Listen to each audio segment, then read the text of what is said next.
메디컬인 오늘 함께할 오늘의 주치의를 소개합니다. 의료계 발명왕이시죠. 우리 손문호 원장님 오랜만에 만나 뵙겠습니다. 원장님 반갑습니다. 안녕하세요. 안녕하십니까? 야, 오랜만에 뵈니까 너무 좋은데요. 반갑고. 저도 너무 네, 반갑습니다. 언제나 봐도 그냥 인상이 아주 그냥 후덕하십니다. 좋으십니다. 감사합니다. 네. 자, 원장님 오늘 저희가 함께 나눌 주제가 바로 근감소증입니다. 그런데 저는 사실 이거 처음 들어봐요. 이 예. 질환을. 조금 생소하게 느껴지는데 어떻습니까? 일단 그 단어에서 느껴지는 것 같이 근육이 줄어든다는 얘기입니다. 네. 노인에 있어서 근육량이 줄어들면은 다양한 대사증후군이라든가 여러 가지 질병이 생길 수 있다고 해서 네. 근감소증이라고 명명을 해서 요즘에는 적극적으로 치료를 하고 있는 질환입니다. 그렇군요. 자, 오늘 근감소증에 대해 유효한 정보를 기대해 보도록 하겠습니다. 예. 뭐 원장님과 함께하면 언제나 그냥 쭉 빨려 들어가는 느낌이니까요. 네. 예. 자, 먼저 그 우리 몸에서 뼈와 근육의 역할이 정확히 무엇인지 좀 소개를 해주시죠. 뼈와 근육 많이 들어보셨을 거예요. 이제 우리 뼈와 근육은 우리 몸을 지탱해주고 우리가 움직일 때 중심을 잡아주는 중요한 역할을 합니다. 네. 특히 이런 우리가 대사를 통해서 생성된 에너지를 특히 근육에다가 축적을 하고 필요할 때 사용할 수 있도록, 특히 포도당이라든가 지방 같은 거를 우리가 소화를 했을 때도 마땅하게 저장할 공간이 없습니다. 네. 그게 우리의 몸에 어떤 에너지를 저장해주는 에너지 보관소 역할도 같이 하고 있습니다. 그리고 우리 특히 근육 네. 같은 경우는 고기 드실 때 네. 소고기 먹을 때 등심하고 안심하고 요즘에 부위를 나누어서 드시지 않습니까? 그렇죠. 우리 근육도 요즘에는 겉근육과 속근육으로 나누어서 이렇게 치료를 하고 별도의 그거의 역할을 이제 연구를 많이 하고 있습니다. 특히 우리가 일상생활에서 이렇게 부동자세로 앉아 있다든지 움직임이 적을 때는 코어 근육이라고 들어보셨지 않습니까? 예, 중심 근육이 굉장히 중요한 역할을 하고요. 우리 운동이라든가 활동을 할 때는 겉근육, 근골격계에 지는 그 근육이 주로 역할을 많이 합니다. 자, 나이가 들수록 이제 근육이 좀 뭐 이렇게 근육량이 감소한다 그러잖아요. 예, 뭐 예. 좀 그것도 원인이 있을 것 같은데요. 예, 모든 조직이 마찬가지겠지만 특히 근육은 25살이 정점으로 우리가 근육량이라든지 근육 세포가 왕성하게 활동을 합니다. 그 이후에는 30살이 넘어가면은 0.5%씩, 특히 한 40세가 넘어가면은 매년 1%씩 근육 세포가 소실된다고 돼 있습니다. 그리고 또 보통 55세에서 60세가 넘어가면은 활동이 적은 사람들은 매년 한 2% 이상씩 이렇게 근육이 소실돼서 근육을 어떻게 관리하고 우리 피부하고 같습니다. 네. 잘 관리를 하면은 탄력성이라든지 아니면은 어떤 근육의 노화를 방지할 수 있지만은 근육도 마찬가지로 관리를 안 하면은 더 빨리 진행되는 사람들도 많이 있습니다. 원장님 그 근육이 적으면요 노인 그 무기력증이나 노인성 우울증이 발생하기 쉽다고 하던데 어떤 이유에서 그게 가능한 건가요? 일단 근육량이 적으면은 우리 주위에 어머님들이라든가 할머니들 보시면은 잘 안 움직이시려 그럽니다. 예전 그렇죠. 같은 경우 예. 골방에 계시던지 이렇게 되면은 활동량이 적어지면은 단백질의 대사가 줄어들고 특히 면역 세포가 주로 단백질로 구성되어 있다는 거 알고 계실 겁니다. 면역 세포가 생성이 줄어들다 보니까 외부에서 어떤 균이라든지 어떤 이벤트가 왔을 때 우리 몸이 적절하게 대응하는 능력이 떨어지게 돼 있습니다. 자꾸 우리가 활동량이 떨어지다 보면은 무기력증해지고 특히 우울증 같은 증상들 많이 생겨서 네. 자꾸 안 좋은 악순환의 고리를 연결하게 됩니다. 네. 그러면서 우리가 활동량이 아무래도 줄어들게 되면은 심폐기능이라든지 그 외에 소화력도 많이 떨어지겠죠. 네. 그래서 그런 감소증이 있으신 분들은 우울증이라든지 무기력증이 많이 온다고 돼 있습니다. 그렇군요. 예. 자, 그렇다면 이제 최근 주목받고 있는 이 생소한 질병인 근감소증이 무엇인지 좀 자세하게 설명을 부탁드릴게요.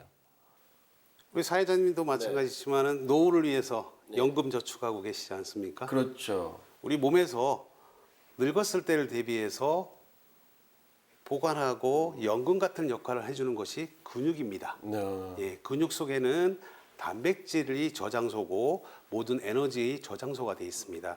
2017년도 세계보건기구 WHO에서는 이런 노인성 질환, 근감소증을 별도의 질환명으로 명명을 했습니다. 네. 일반적으로 영어로 사코페니아라고 하는데요. 사코는 라틴어로 근육이라는 뜻이고요. 페니아라는 뜻은 적다는 뜻입니다.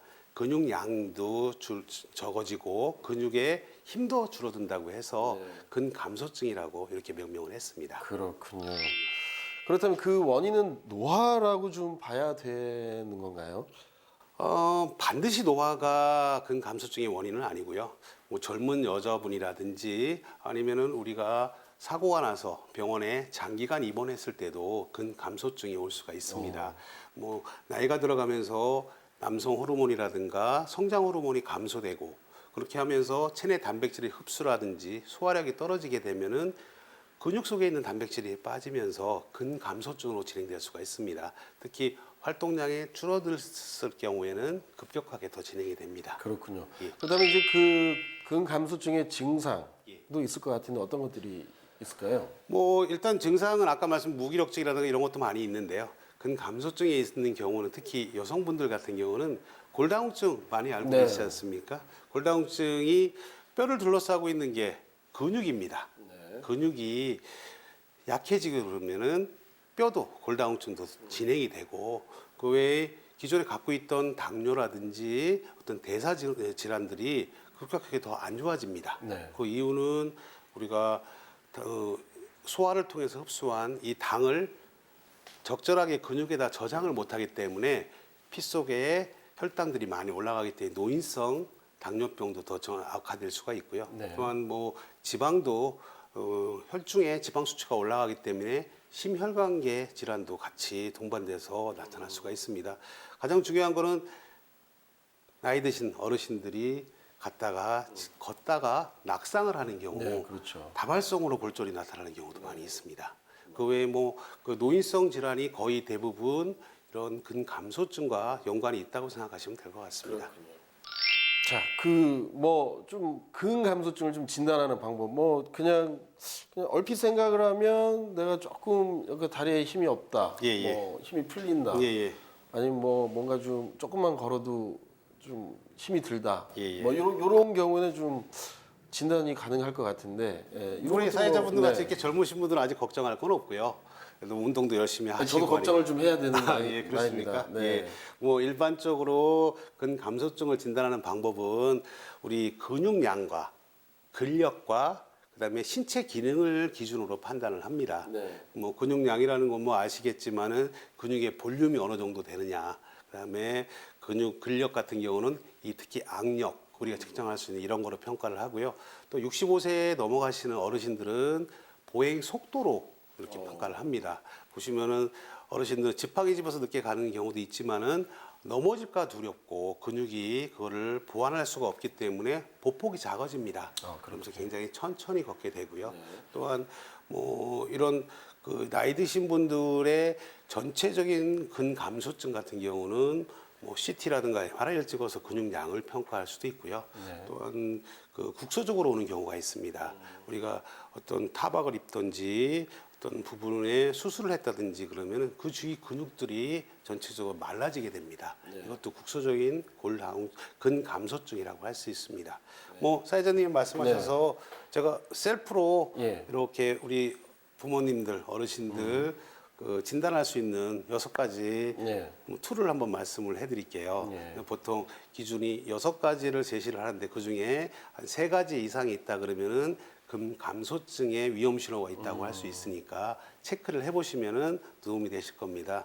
첫 번째는 이제 체중이 최근 1년간 4.5kg 이상 갑자기 줄었다든지 그리고 내리막길을 내려갈 때 다리에 힘이 풀려가지고 자꾸 주저앉는다든지 또 3번째는 계단을 혼자 오르시기 어려운 경우 그다음에 또 4번째는 낮은 조그만 경사만 있다고 하더라도 어떻게 부축이 없으면은 걷기가 어려우신 분들 5번째는 자꾸 발목이 자꾸 삐끗삐끗 하시고 자꾸 부시는 분들 그리고 마지막으로는 어깨와 무릎 관절이 뻣뻣해지고 통증이 같이 동반되거나 그러면은 이런 말씀드린 6개의 어떤 체크리스트 중에 한 3개 이상이 되면은 한번 나도 근감소증이 있는지 한번 체크를 한번 해보시는 게 좋을 것 같습니다. 저는 이렇게 지금 들어보니까 하나 정도, 맨 마지막 거 정도, 어깨와 근육 관절 좀 통증이 좀 있는 것 같은 그런 느낌이 좀. 뭐 아직 있거든요. 젊으시 조금 더 네. 사셔도 될 것 같습니다.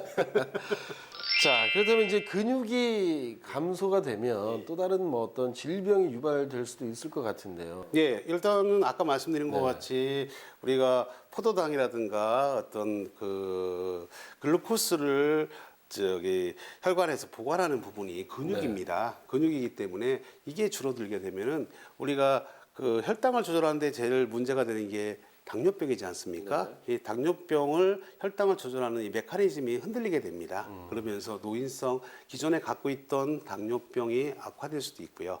또 하나는 없던 증상들이 많이 먹지는 않는데 당뇨병이라고 이렇게 의심할 수도 있습니다. 그렇죠. 또 하나 아까 말씀드린 것 같이 이 지방도 우리가 다 근육의 저장이 되기 때문에 혈중의 지방 수치가 올라가면 고지혈증이라든가 그걸 보완하기 위해서 뇌혈관 질환이 생길 수가 있습니다.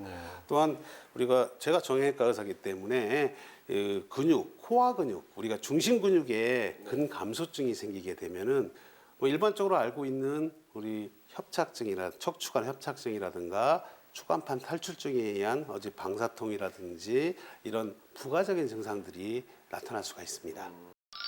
자, 이뿐만이 아니고 삼킴 장애를 뭐 유발한다고 그러더라고요. 그런데 이제 이게 그 근육과 삼킴 장애 또 예. 상관관계가 좀 잘 매칭이 안 되는 것 같은데 이게 정말입니까? 예, 삼킴 장애라 그러면은 사실은 우리가 그냥 이렇게 저작하고 음식을 씹는 것도 다 근육들, 소근육들이 작용을 하고 있습니다. 뭐 혀도 마찬가지 작용을 하고 있고요. 그다음에 저작근이라든가 인두 근육들이 상호 보완해서 음식을 씹어주고 식도를 통해서 위로 전달을 해야지 이게 원활하게 소화가 되는데 마찬가지로 전신의 근육이 감소하게 되면은 이 저작 기능도 떨어지게 됩니다. 예, 또한 이 저작 기능이 떨어지게 되면은 우리가 식도로 음식을 넘길 때 잘못하다가 기도로 넘어가서 이제 흡입성 폐렴이라든가 이런 것도 유발할 수가 있습니다. 그래서 특히 이런 근감소증이 진행되신 분, 특히 병원에 계시면서 진행되신 분들은 누워서 생활을 많이 하기 때문에 전약 기능이 약해지게 되면은 삼킴 장애가 같이 동반되는 경우가 많고요. 특히 남성분들 같은 경우에 이렇게 근감소증이 있는 경우에 이런 연화장애로 인해 가지고 사망률이 2.7% 이상 올라간다고 그런 보고도 있습니다. 예, 예. 자, 방금 이제 끝에 사망률이 높아진다라고 예. 말씀하셨는데 이 근육량이 줄어들면 감소하면 예. 그 사망률도 정말 많이 높아지는 겁니까? 예. 그래서 여기 아까 근육량이 약해지면은 특히 여기 두부의 근육량이 약해지면 치매 질환도 많이 생길 수가 있고요. 또 흡입성 폐렴 같은 것도 많이 생겨서 특히 그 기존의 어떤 낙상이라든지 이거로 인해서 다른 부가적인 질환이 생겼을 경우에 사망률이 근감소증을 갖고 계신 분들은 보통 남성에서 4.17% 이상 증가된다고 이렇게 보고가 되고 있습니다. 그렇군요. 자, 원장님 최근에 이제 근육이 줄어드는 것을 노화의 이제 한 현상으로 치부하기보다는 이 질병으로 관리를 해야 된다라는 목소리도 좀 높아지고 있다고요. 예, 맞습니다.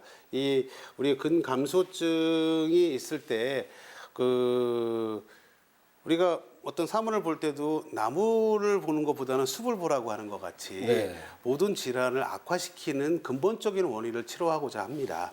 그래서 우리가 뭐 골절이 있다든가 골절 부분만 치료하는 게 아니고 그거로 인해서 특히 노인들 같은 경우는 65세, 70세 넘어가신 분들은 큰 대수술을 하고 나면은 갑자기 상태가 안 좋아지셔서 사망하셨다는 분도 얘기 많이 들어보셨을 거예요. 네, 그거는 그 질환 자체는 치료를 했는데 전신 상태가 떨어졌기 때문에 그렇습니다. 우리가 근감소증은 특별한 약이 있는 건 아니지만은 우리가 자꾸 자연 소실되거나 인위적으로 소실되는 이런 단백질을 공급해 줌으로 해가지고 전신 상태를 올려주는 게 환자의 치료 기간을 단축시키고 건강을 유지할 수 있는 방법이라고 생각하고 그렇게 치료를 접근을 많이 하고 있습니다. 네, 이 그 실제로 이제 세계 보건기구가 질병 코드를 부여하기도 했다고 하는데요. 예, 질병 코드를 분류해서 그 사실은 진단 크라이테리아 여기 어떤 기준이 아직 명확하게 확립된 건 아닙니다.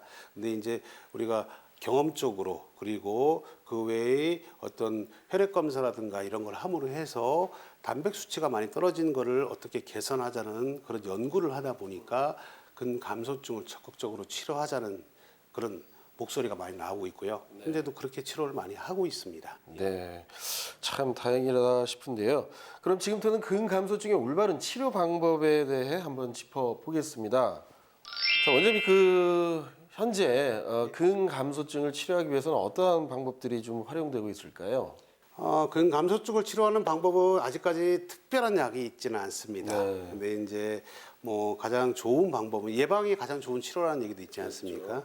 그래서 노인 나이 드셨다고 하고 근육이 힘이 없다고 해서 마냥 집에서만 쉬시는 것보다는 어떤 규칙적인 운동을 통해서 에너지 대사를 규칙적으로 할 수 있도록 도와줘야 됩니다. 네. 규칙적인 운동과 충분한 단백질 섭취를 통해 가지고 근육량이 감소하는 것을 막아주는 게 가장 좋은 치료라고 하고 있고요. 우리 전체 근육 중에 하체 근육이 몇 %를 차지한다고 생각하세요? 제 생각에는요, 한 80% 이상인 것 같습니다. 그건 너무 하체 비만인 것 같고요. 아, 그런가요? 네. 한 60%, 60%. 이 정도 되고요. 우리가 에너지 대사에 우리 몸에서 자동차도 몇 cc 따라서 운동량이 여기 그렇죠. 속도가 틀리지 않습니까? 우리 몸의 엔진이 하체라고 생각하시면 됩니다. 하체가 단단하고 하체에 근육이 많을수록 빨리 달릴 수 있고 어떤 충격이라든지 빨리빨리 움직일 수 있는 그런 역할을 많이 해줍니다. 그래서 저희 근감소증이 있으신 분들은 물리치료라든가 이런 것도 하체를 강화시키는 운동을 많이 시키고 있습니다. 적절한 운동과 적절한 영양 공급과 적절한 단백질 섭취가 근감소증의 가장 좋은 치료라고 알려져 있습니다. 네. 자, 그렇다면 이 근감소증의 평균적인 치료 기간도 있을 것 같은데요. 그 감소증이 뭐 딱 말씀드린 것 치료가 딱 돼 있는 건 아니기 때문에 규칙적으로 이렇게 관리를 하면서 예방하는 게 가장 좋고요. 요즘에는 국소적인 근감소증에 대한 적극적인 치료를 하고 있습니다. 아까 말씀드린 것 타박이라든가 어떤 수술로 인해서 근감소증이 생긴 경우에는 초음파를 사용해서 근감소증이 있는 부분을 확인해서 근육 재생술이라는 것을 치료를 하고 있습니다. 네. 근육 재생술을 사용하게 되면은 일주일 간격으로 한 6주 정도 이렇게 치료를 하시면은 어느 정도 근육이 한 80%까지는 회복이 된다고 돼 있습니다. 네. 골다공증을 예방하는데 필요한 영양소가 비타민 D라고 들었는데요. 사실 이 비타민 D도 섭취를 한다면 예. 근감소증에도 조금 도움이 될까요? 많이 도움이 됩니다. 예. 바이타민 D가 사실은 우리가 혈중, 우리 몸속에 칼슘 대사에 중요한 역할을 합니다. 네. 바이타민 D가 칼슘의 소화기관에서 흡수하는 거하고 신장에서의 흡수를 도와주고 있습니다. 우리가 달걀 보시면은 이렇게 칼슘 덩어리만 있는 게 아니라 인하고 같이 연결이 돼서 달걀 껍질이 형성이 됩니다. 네. 인해 대사에 중요한 역할을 하는 게 바이타민 D고요. 바이타민 D 같은 경우는 특히 이런 흡수가 잘 안 되기 때문에 인위적으로 혈관으로 주사 맞기도 하고요. 또한 이런 일상생활하면서 햇빛을 통해서도 이렇게 공급이 된다고 합니다. 너무 방 안에만 있으면 사람의 허리도 구부러지고 얼굴도 별로 좋아지지 않습니다. 그러니까 바이타민 D가 요즘에는 항암 효과도 있지만은 골다공증, 근육 감소증에 굉장히 효과가 있다고 알려져 있습니다. 자, 근육 손실을 막기 위해서 나이가 좀 들수록 꾸준한 정말 많은 분들이 얘기하잖아요. 단백질 섭취. 이것도 상당히 중요할 것 같은데요. 네. 보통 내가 아무리 몸을 잘 관리를 해도 얼굴도 마찬가지지 않습니까? 한 40 넘어가면 주름살도 생기고 50, 60 넘어가면 더 깊어지고 골이 마찬가지로 근육세포도 40세가 넘어가면 근육세포의 소실량이 생성량보다 더 많습니다. 소화 기능도 마찬가지로 떨어지고요. 특히 한국 여자들은 다이어트를 너무 심하게 합니다. 그렇죠. 그래서 다이어트를 하다 보니까 이게 불규칙한 영양학적인 면에서는 다이어트가 굉장히 불균형적인 어떤 식사거든요. 그래서 너무 동물성 단백질을 너무 터부시하고 그다음에 그러다 보니까 이제 당시에 젊었을 때 모든 세포가 건강할 때는 못 느끼는데 약해졌을 때는 그런 것들이 문제가 됩니다. 특히 나이가 들수록 몸무게가 주는 거는 알고 계실 거예요. 허벅지에 우리 뭐 운동 해보시 아무리 운동하셔도 하체는 줄어들고 자꾸 맹꽁이처럼 배는 나오고 예, 지금 많이 심각하죠. 예, 그렇게 되는 것도 이 근육의 재배치지만은 근육 속에 있는 하체의 단백질이 빠져나가서 그렇게 되는 겁니다. 그래서 동물성 단백질이 섭취가 굉장히 중요한 거로 요즘은 많이 대두가 되고 있습니다. 예. 자, 그렇다면 좀 그 근감소증을 예방하기 위해서 어떤 방안이 필요하고 좀 짚어봐야 될 것들이 있다면 어떤 것들이 있을까요? 아까 말씀드린 근육은 에너지를 저장하기도 하고 소모하는 부분이고 우리 일상생활의 엔진이라고 말씀드렸지 않습니까? 그래서 제일 중요한 게 움직이는 것, 가만히 있는 것보다는 조금씩이라도 움직여줘서 소비를 해야지 새로운 단백질을 생성할 수도 있고 그걸 사용할 수가 있습니다. 그 꾸준한 야외 활동이라든지 그거를 통해서 단백질이 대사를 좀 늘리고 또한 운동선수들 우리가 바디빌더들 인위적으로 이렇게 동물성 파우더 같은 거 들고 먹고 있지 않습니까? 뭐 사실은 노인들을 위한 분유도 나와 있습니다. 단백질. 그래서 분유를 외국에서는 먹기도 하고요. 그래서 그 공급이 있어야지 근육이 유지가 되고 생깁니다. 그래서 그 단백질을 파우더 형태가 됐든지 고구 형태가 됐든지 여러 형태로 일정하게 섭취를 하시는 게 굉장히 중요합니다. 우리가 단백질이 필요한 게 어느 정도 되는지 아세요? 아까 근육이 60%니까. 그러니까 지금 몸무게가 한 60kg 되신다 그러면은 보통 단백질이 우리가 필요로 하는 양은 60g 정도의 단백질이 필요로 합니다. 그거밖에 안 하네요. 60g 먹기가 쉽지 않습니다. 사실은 뭐 어머님 같은 경우는 이렇게 나물만 이렇게 드시는 경우도 있고 탄수화물만 드시는 이게 탄수화물이라든지 다른 것들이 변형이 돼서 단백질로 가는 거지. 단백질 고기 안 드시는 분들은 60g도 잘 안 먹습니다. 그렇군요. 달걀로 얘기하면 한 7개 정도 드셔야 돼요. 하루에. 아, 그 정도. 다른 건 안 먹고. 아하. 예, 했을 때. 그럼 상당히 많지 않습니까? 예, 그래서 생각보다 그 전체적인 이런 그 우리가 생각한 것보다 단백질의 공급이 조금 부족한 경우가 있어요. 근데 뭐 그 사실은 우리 모든 에너지를 100% 쓰고 일상생활을 하는 게 아니기 때문에 우리가 뭐 그 정도까지 양은 필요 없다고 생각할 수도 있는데 어느 정도는 먹어줘야 됩니다. 그렇군요. 공급을 해줘야 됩니다.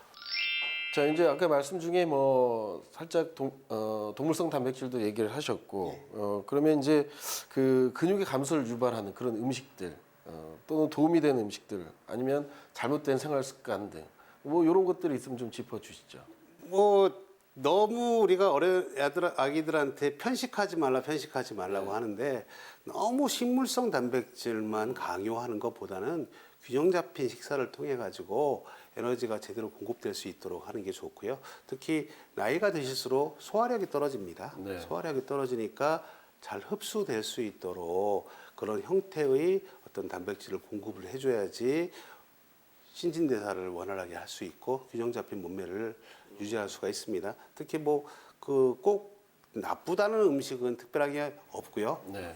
여건이 되시면은 좋은 음식 많이 드시는 게 제일 좋습니다. 자, 원장님 그 시청자분들에게 좀 이 운동은 좀 추천하고 싶다 하는 뭐 그런 근육 운동이 있을까요?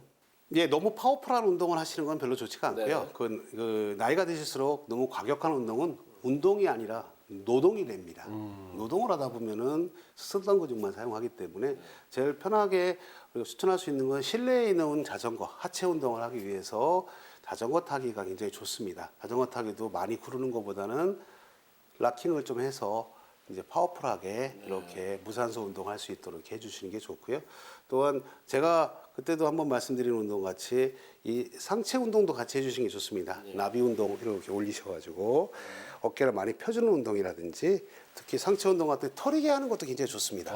우리가 생활이 거의 아래에서만 주로 많이 생활하기 때문에 어깨를 자꾸 올리시고 털이개질 하신다고 생각하시고 운동을 하시면은 굉장히 오십견도 예방할 수가 있고 경추에 치매도 많이 예방할 수가 있습니다.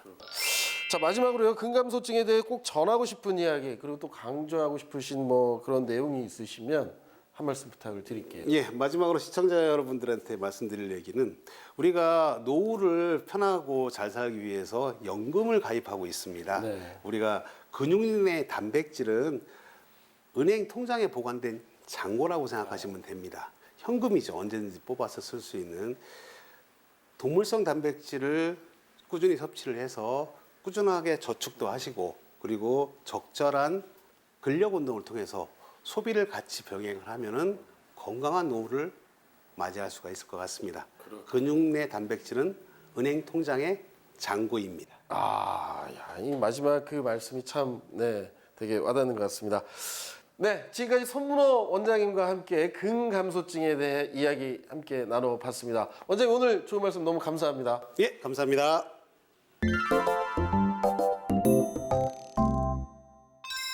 모든 의사들이 한 목소리로 이야기하는 건강을 위한 가장 중요한 방법은 바로 예방입니다. 오늘 함께 이야기 나눈 근감소증 역시 치료보다 무엇보다 더 중요한 것이 예방인 만큼요. 내 몸을 위한 투자, 그리고 내 몸을 위한 노력 아끼지 말고 꼭 잊지 말고 실천해 보시기 바라겠습니다. 메디컬인 오늘 준비한 내용은 여기까지입니다. 시청해주신 여러분 감사합니다.